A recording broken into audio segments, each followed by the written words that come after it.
রান্না করছি দেখো, কি পেঁয়াজ দিয়ে দিলাম। পেঁয়াজগুলো ভালো করে ভেজে নেব। আমি রান্না করব। এই যে মশলা করে নিয়েছি। আজকে কি রান্না হবে তোমাদের দেখাবো।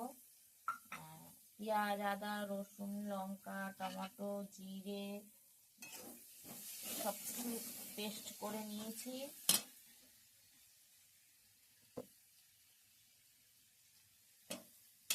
বন্ধুরা তোমাদের দেখাবো আমি কি রান্না করব। এখানে পেঁয়াজ ভাজা হচ্ছে। পেঁয়াজগুলো ভালো করে ভেজে নিতে হবে। আর এখানে এই যে আলু ভেজে নিয়েছি।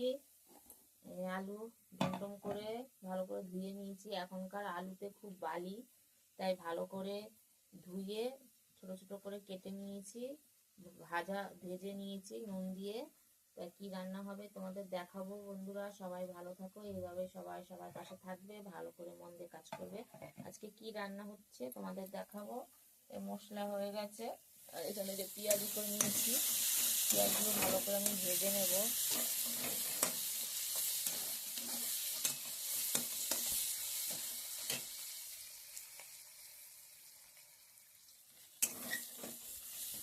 আর এখানে যে মাছ রান্না করব, বড় মাছের যে কাটা নিয়ে এসছে, কাটা আজকে রান্না করব। তা কিভাবে রান্না করব তোমাদের দেখাবো। চলো পেঁয়াজটা ভালো করে ভেজে নিই।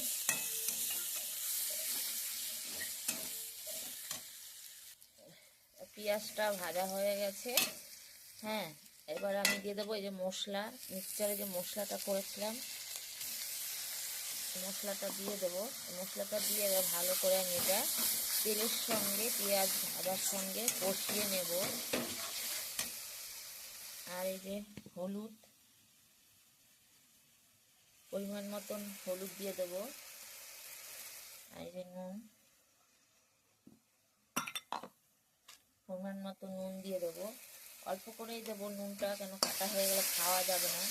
এর জন্য প্রথমে কম করে দেবো, পরে চেখে দেখবো যে নুনটা কেমন হয়েছে।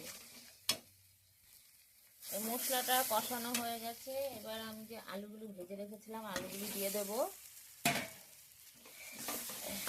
সবাই মন দিয়ে যদি কাজ করো, সেই মন দিয়ে কাজ করা সফলতা অবশ্যই সবাই পাবে। সবাই যেমন কাজ করছো কাজ করো। বেশি লোভ করলে সেই কাজে কোনো সময় সফলতা পাওয়া যায় না। লোভ না করে মন দিয়ে শুধু কাজ করো। কাজে মন না বসলে কাজ কোনো সময় ভালো হয়। তাই মন দিয়ে কাজ করো, আর মন দিয়ে সবাই রান্না করো, টেস্টি হবেই হবেই। তাই আলুটা মশলার সঙ্গে ভালো করে কষিয়ে নিয়েছি। এবার আমি দিয়ে দেবো পরিমাণ মতো, বেশি দেবো না জল, হালকা দেবো, কেন কষা কষা ভালো হবে, এটা ঝোল ভালো লাগবে না। এই যে মাছের কাটাগুলো, আলুটা একটু সিদ্ধ হলে তারপরে আমি দিয়ে দেবো এই মাছগুলো, বুঝেছো। এবার আমি দেখবো আলুগুলো সিদ্ধ হয়েছে কিনা।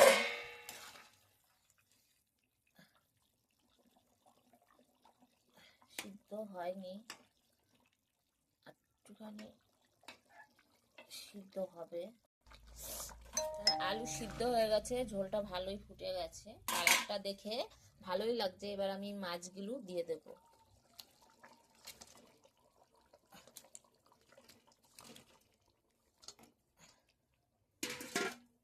এবার দিয়ে আমি বেশি নাড়বো না, নাড়লে ভেঙে যাবে। এটা আমি হালকা করে দিয়ে আর একটু ফুটিয়ে নামিয়ে দেবো। তাহলে আজকে রেসিপি আমার বড় মাছের কাটার তরকারি। তাই কেমন লাগলো বন্ধুরা? ভালো লাগলে একটা লাইক, কমেন্ট, শেয়ার দিয়ে যাবেন, আর ভালোবাসা দেবেন। তো বাই।